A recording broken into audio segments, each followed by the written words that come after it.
Welcome! You're listening to the Uncharted Lancaster podcast, where we explore the hidden histories, forgotten places, and long-buried secrets of Lancaster County. Using modern digital storytelling tools, each episode brings a new piece of local lore to life, revealing the strange, the surprising, and the story's history left behind. Let's begin. So, if you have ever driven south through Lancaster County, Pennsylvania, down toward the Maryland border, you definitely know this site. Oh, absolutely. There's this grand old brick house. It stands right there on a hill overlooking Route 222. That's the Robert Fulton Highway. And it's an old house. I mean, parts of it date back to the 1700s, but that's not why people are slowing down their cars. No, not at all. That's not why thousands of people stare. They're all looking up. Exactly. Up to the third-story attic window, because in that window, there's a face. Pale, wan, almost, completely expressionless. And it's been keeping this silent vigil for, nearly 130 years now? Just fixed there. Watching the endless stream of cars go by. It really is. I mean, it's become this enduring and kind of unsettling roadside curiosity. That single image, just that silent watcher, it spawned this entire ecosystem of local folklore and mystery. Which is exactly what brought us here. What is the real story behind the house with the head in the upstairs window on Route 222 South? And this is just a perfect piece of what you'd call cultural geography. The house itself is at 2500 Robert Fulton Highway down in Fulton Township near Peach Bottom. Right. And it's not just some old building, it's a living legend.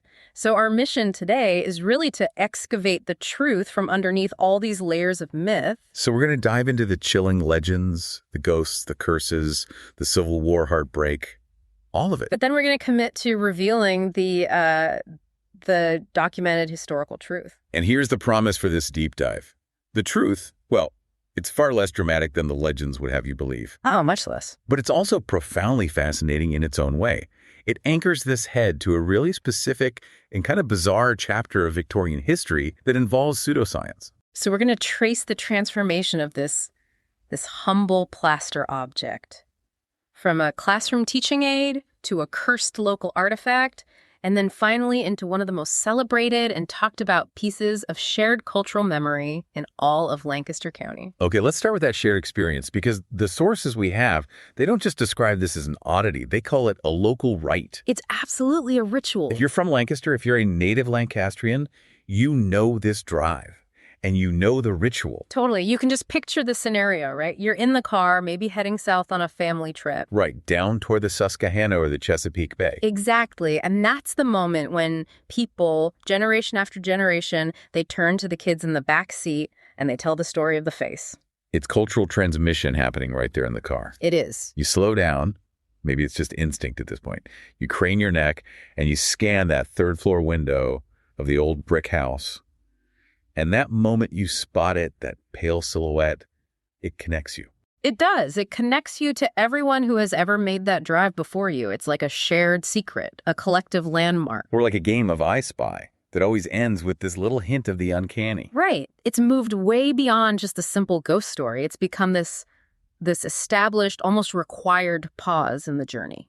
And to really get the power of that ritual, you have to look at the house itself. Yeah. You said it dates back to the 1700s. That's deep colonial history right there. That age, it adds a certain gravitas, It's a massive, sturdy structure. The kind of place where, just looking at it, you feel like an unsettling secret should be hiding in the attic. Yeah, what's the part? The contrast between that solid, enduring colonial architecture and this fleeting, passive face is what really creates that initial friction in your mind when you see it. So what exactly are we looking at? The current homeowners, the Stowe family, they've been there since 2005, and they've given us the most detailed description of the object itself. We know it's made of hard white plaster. And this description is so key because it informs why the public interpretation just went wild. Angeline Stowe, one of the owners, she describes it as looking like a child or maybe a small woman. She also describes it as wan, cold, and this is the critical part, utterly expressionless. It's not some masterpiece of sculpture. It's starkly simple. She even details that vagueness. She says it has ears, which is an interesting detail, but the eyes are just indentations, like shallow hollows. No pupils, no gaze. Right. And there's this shape of a mouth and a nose, but the features are really faint, barely there. It just sits right on the broad sill of the attic window, perfectly framed for a quick glance from the road. And that vagueness, that lack of any specific character, that is the psychological fuel for the entire legend. I mean, if it were a realistic sculpture of, I don't know, Abraham Lincoln, the story would have died right away. Immediately. But because it's this blank, universal, pale face, every person driving by is sort of forced to fill in the narrative gap with their own fears, their own dramatic ideas. Is it sadness? Is it judgment? Is it just waiting? You don't know. You don't know. And that ambiguity is what terrifies and fascinates us in equal measure. So let's turn to the current keepers of this legend, the Stowe family. That's Angeline, her husband John, and their kids. Now, Angeline Stowe actually grew up just across the state line in Maryland. So she knew the face. Oh, she's acutely aware of it from her own childhood trips driving north. And her initial reaction really gives us such a great insight into the power of this folklore. She admitted that she always thought the house was just creepy. And the face itself? Terrifying to her. It wasn't history to her as a kid. It was just a source of fear. And that moment when her husband bought the house is just classic. It's amazing. He called to tell her they'd won the auction, and she was horrified. She realized it was that house, the house with the head. And she didn't want to live there. Not at all. She actually said, I actually cried. I was terrified. Wow. That level of an emotional reaction, and it all stems from a local story attached to a piece of plaster. It just shows you how pervasive and emotionally potent these legends can become. But she did move in, February 2005. And slowly, realities start to take over from the folklore. She noted a couple of fascinating things that explain her change of heart. First, the house itself was actually really pleasant. He said it felt homey. And second, the head, she discovered, was the only thing the previous occupants had left behind in that specific attic space. Everything else was gone, just the head. Exactly. So she was initially determined to get rid of it. I mean, why would you keep a terrifying piece of local lore staring out of your own window? Of course. But she very quickly realized what she had inherited. This object was, in her words, a big deal. It was part of the shared history of the whole community. She became the unwitting curator of a local monument. That's a perfect way to put it. Yeah. She decided to keep it, recognizing its cultural value. And we see that interaction continuing today. She mentions people are constantly stopping, slowing down traffic, asking questions, taking photos. It's a modern phenomenon rooted in 19th century history. And that connection to the past, the deepest one, came from an elderly man who stopped by. Right. He told Angeline that he had seen that face from the road since he was a small child back in the 1930s. So that bridges multiple generations of just observation. This isn't some flash-in-the-pan curiosity. It's a continuously maintained, multi-generational observance of a passive piece of plaster. For the Stows, it really transitioned from terror to connection. The face isn't a spooky object to them anymore, but a point of dialogue with the history of the house and all the people who drive past. It just confirms that the object has now become a kind of cultural inheritance that, it demands respect. So if an object is completely expressionless and it just sits silently in the window for over 100 years, the human need for a narrative is going to create stories. It absolutely will. And we see that process perfectly here. The simplicity of that pale plaster head is what made travelers' imaginations just run wild. And that resulted in multiple, often contradictory origin stories. That contradictory nature, that's the sign of a successful, really vibrant piece of folklore. Everyone gets to pick the version that resonates the most with them. And the most common one, and certainly the most sentimental one, is what we'll call Legend A, the heartbreak narrative. Right.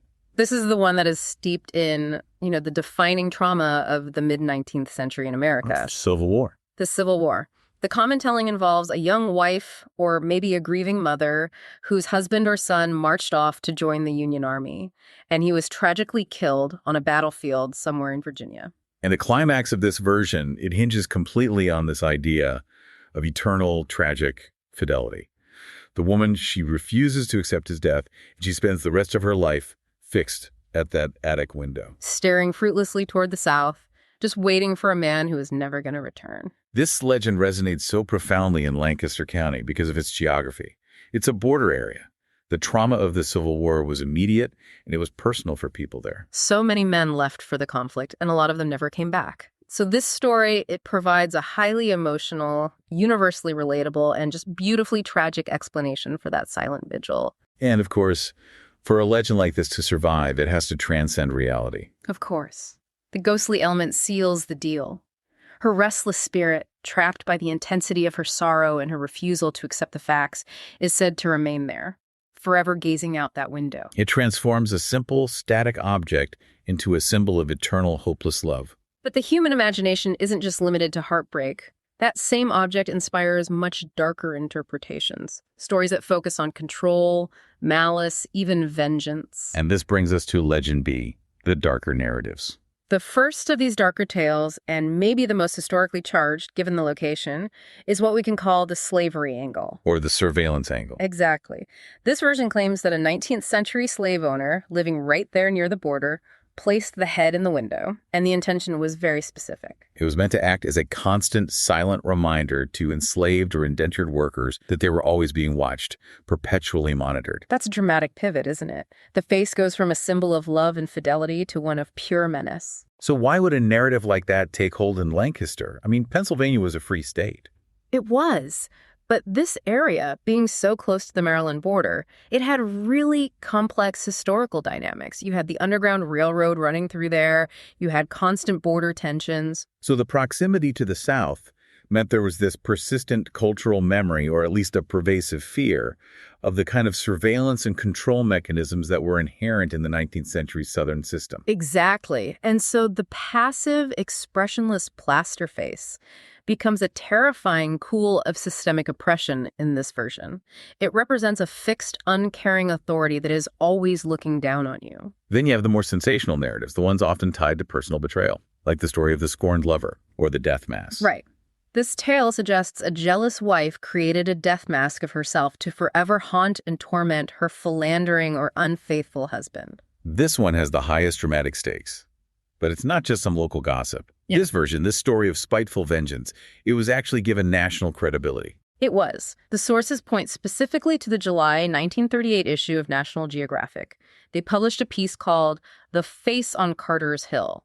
I mean, you have to imagine the impact of that in 1938. National Geographic was one of the premier publications detailing the exotic and the unexplained. It was huge. So to find a Lancaster County roadside oddity profiled in there must have just cemented its importance in people's minds. Oh, for sure. And the NG article recounted a hyper-specific, almost gothic version of the story. They claimed a scorned woman, after she found out her lover was unfaithful, didn't just place the head there, she willed the house to a relative. Only so long as my death mask looks from an attic window. Exactly. So it's not just vengeance anymore, it's a contractual curse.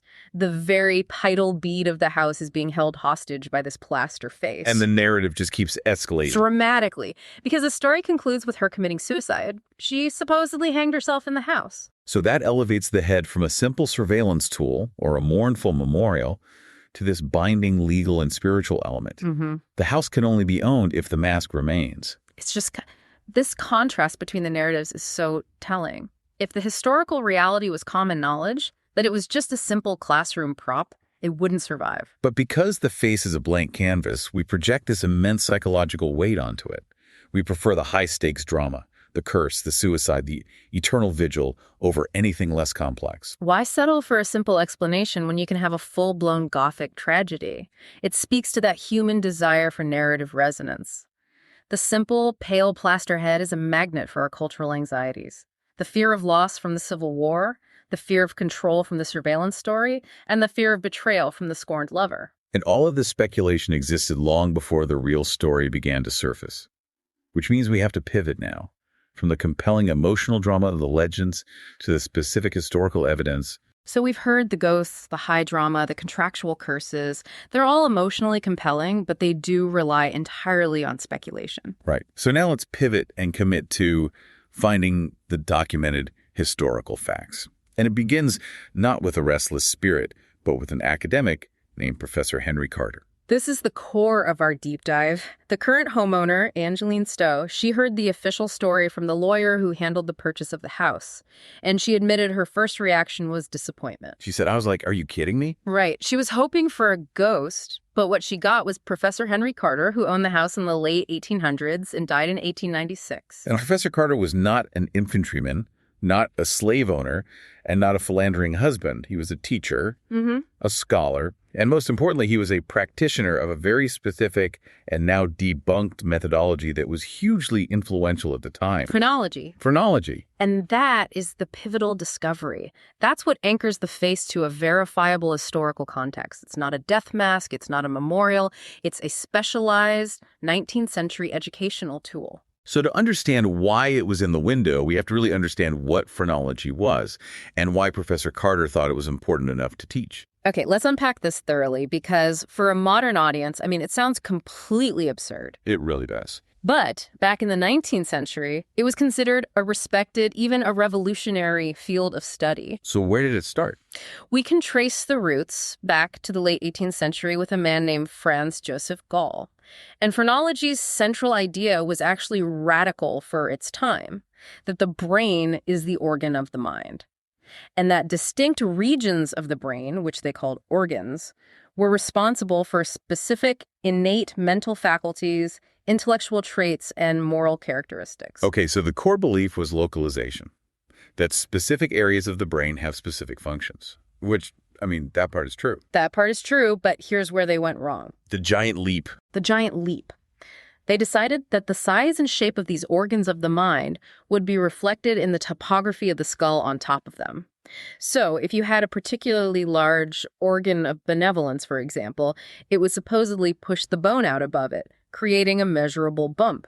So a phrenologist would then read the bumps and the indentations of your head to determine your entire character, your morality, your potential for success, everything. Everything. This went way beyond just being a party trick. This was seen as a serious tool for understanding human capacity. And the 19th century was obsessed with this kind of thing, right? Quantification, categorization. Absolutely. Phrenology offered a systematic, seemingly scientific metric for personality, something that psychological science couldn't really offer yet. It was adopted across Europe and America with an evangelical fervor.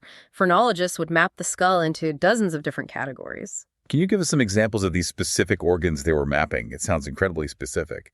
Oh, they were very specific, often way beyond just simple intelligence. You had your intellectual faculties, like comparison or causality, but then you had the affective faculties, or the passions. They would map out things like amativeness, which was physical love, combativeness, which was courage and a willingness to fight, or acquisitiveness, the desire to possess things. They even had an area for veneration. They did. That measured your religious or respectful awe, and one for conscientiousness, which measured morality. It was a complete system. So Professor Carter, as a teacher, he would have been using this plaster model to demonstrate these very specific, localized traits to his students. Precisely.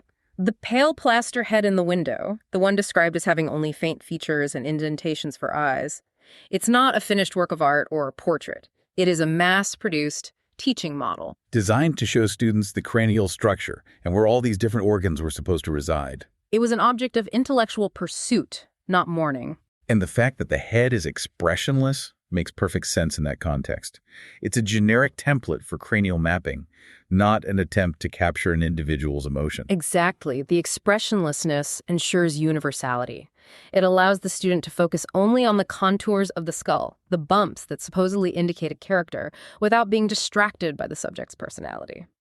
This provides a deep material connection between the head and the pseudoscience that gave it life back in the 1890s. Okay, so what about the practical application? This explains why Professor Carter could make a living from this. What was phrenology actually used for in 19th century society? It was startlingly pervasive. Employers would hire phrenologists to read the heads of job candidates to determine their reliability and skill. An early and very flawed form of personality test. A very flawed one, yes. Parents consulted them to figure out the right career paths for their children. And critically, phrenology became linked to criminology. It was used to diagnose innate criminal tendencies based on skull shape, which, of course, reinforced the racial and social biases of the time. So Professor Carter, living in this large house in a developing county, was a respected expert in what was, at the time, cutting-edge, if entirely misguided, applied psychology. The object in the window was his textbook. A textbook made of plaster. And we know he died in 1896. And this is where the story shifts entirely, moving from academic theory to full-on folklore. The object became inert after his death. It lost its scientific context and became just a strange, pale head. And that transition moment That's the birth of the legend. Professor Carter's daughter, a woman named Kate Carter, inherited the house. Right. So if the head was just a dusty old teaching prop, why did it end up framed in the third-story window? The current homeowners heard the story from the lawyer who provided that critical, beautifully simple detail. Kate Carter was cleaning out her late father's belongings, found the plaster model, and decided to place it in the attic window. Just to see people's reactions. Just to see people's reactions. It was a whimsical, mischievous impulse. A prank. She knew the reality. It was just Dad's old, weird, debunked teaching aid. But she realized that to a passerby, that pale face would look utterly mysterious and uncanny. It was a joke. A long-term, passive prank on the entire community of travelers on Route 222. A simple act of mischief, carried out around 1896, created a 130-year-old mystery. She placed it there, and it stayed. The fact that it has remained largely undisturbed for all that time is what elevated a minor family joke into a landmark cultural phenomenon. And what's so fascinating is that the legends we discussed earlier, the scorned woman, the Civil War widow, they all developed after the true mundane origin. The public just couldn't accept that this unsettling vigil had such a lighthearted, pseudo-scientific beginning. They demanded high drama. The truth is just too specific, too technical, and, too low stakes for folklore. The folklore is just far more emotionally satisfying than the fact that it's Professor Carter's old phrenology prop, placed there by his prankster daughter. It's really incredible how quickly a local landmark can take hold. Kate Carter puts the head in the window around 1896. Right. And the sources show that by 1910, just 14 years later, the face was already so integrated into the local experience that it was inspiring formal literature. That speed of absorption is just key to understanding its cultural weight. A Lancaster writer named Frederick W. Hammond published a poem, The Face on Carter's Hill, around 1910.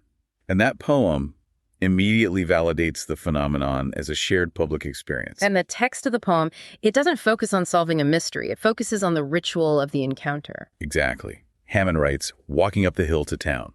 Always see you looking down from your cozy window seat, watching folks go up the street. What's so powerful about that quote is how it normalizes the strange. The head isn't a ghost or a curse in the poem. It's an established feature of the environment. It's part of the daily routine. The head had become part of the geological and social landscape of Carter's Hill. It transitioned from an anomaly into an expectation. And then you have the moment the legend truly goes national.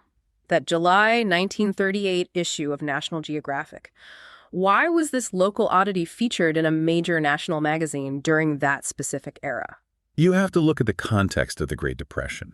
The 1930s saw this massive rise in interest in American regional folklore, roadside oddities, historical curiosities. People were looking inward. Exactly. Americans were on the move, but they were looking inward, seeking out stories that were uniquely local and bizarre, stories that offered a sense of stability through shared history. And the face on Carter's Hill perfectly fit this cultural appetite. And that NG article, it solidified the mythology. It had testimony from the homeowner at the time, a retired school teacher who inherited the house after Kate Carter. This school teacher confirmed the official mundane origin, the phrenology model, but then she added this crucial layer of detail. A layer that explains why the Restless Watcher legend persisted so strongly. This detail is one of the most important pieces of human context we have. The homeowner revealed that in her later years, Kate Carter, the mischievous daughter who put the head there in the first place, became something of a shut-in. And she would often sit quietly behind the curtain of that same attic window. And watch the puzzled passersby who were all staring up at her father's old plaster head. Wait, so the widespread generational belief that there was an eternally restless spirit gazing out that window was actually based on the prankster daughter secretly surveilling the public, reacting to her prank. Precisely. Kate Carter was turning the joke back on the audience. She was engaging in active surveillance of the people who were trying to figure out what was surveilling them. That blurs the lines completely. Travelers would see the pale face, maybe they'd catch a flicker of movement behind the curtain, and the legend of the ceaseless watcher became self-fulfilling, all fueled by Kate's private amusement. And she was so committed to this enduring joke that before she died, the school teacher confirmed that Kate Carter made a specific final request. That the face should always remain in the window. The whim of 1896 became a solemn responsibility for every future owner of that house. And that request is what really turns the object into a true legacy. It ensures its survival against any cleaning impulse or modernization efforts. But the story remains active today, not just through historical texts, but through modern, powerful superstition. And this loops us right back to Angeline Stowe, the current homeowner, and the terrifying power of the bad luck curse that attaches to the head if you dare to remove it. So about a year into living there, Angeline made a very rational decision.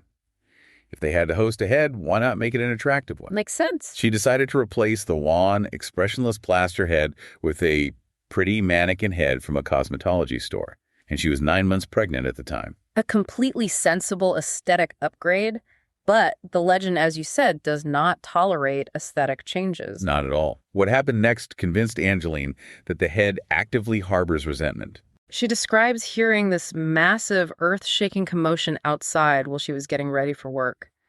A newly constructed major concrete landscaping wall they had just installed along Route 222, a structurally sound, serious piece of construction, had completely collapsed. It just fell apart, sending debris tumbling into the highway. A dramatic and perfectly timed catastrophic failure.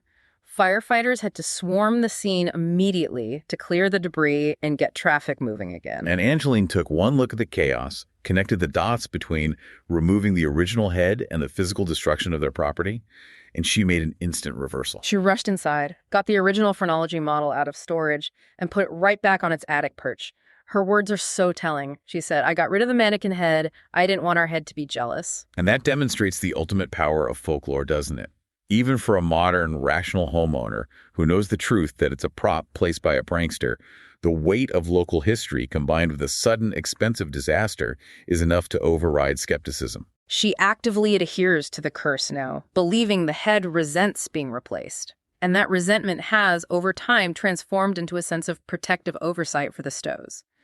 After more than a decade, Angeline says the head is completely used to them now. And feels almost like it's watching over us. It has evolved from a scientific tool to a prank to a curse, and now, finally, into a silent guardian. And the final great twist of irony here is how the head, which was originally placed as a subtle surveillance tactic by Kay Carter, now serves as a shield for the current residents. Angeline notes that because everyone who drives by is constantly staring up at the attic, the family enjoys exceptional privacy. She joked, and this is just a great image, "My husband and I could stand on the porch buck naked and no one would see us. They'd all be looking up at the head." The object that embodies surveillance has become a guarantor of privacy. It's a completely unintended and really delicious consequence that perfectly caps the story of the face on Carter's Hill. So if we synthesize everything we've peeled back today for the learner, the face on Carter's Hill is so much more complex than any single ghost story could ever convey. It's a profound historical collision. It really is.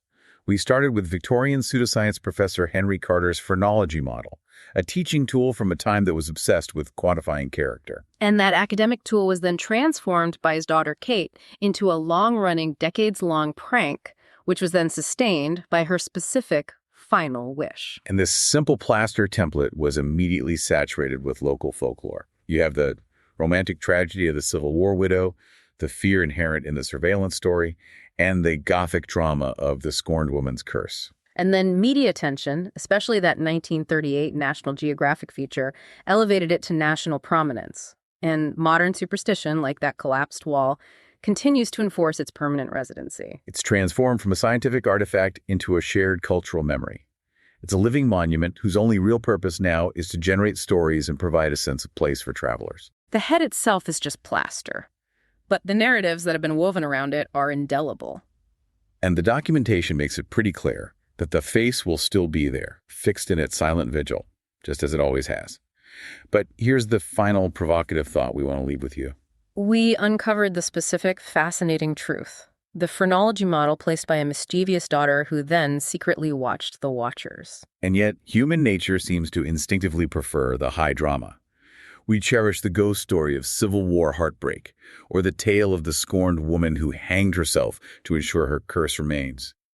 It speaks to our deep need to romanticize history. So which narrative will you choose to tell the next time you drive past Carter's Hill and find yourself looking up at that enduring roadside curiosity? And just a final reminder, if you do decide to go sightseeing, the house at 2500 Robert Fulton Highway is still a private residence, so please limit your viewing to the public roadway. Because that plaster head and possibly the current homeowner is watching.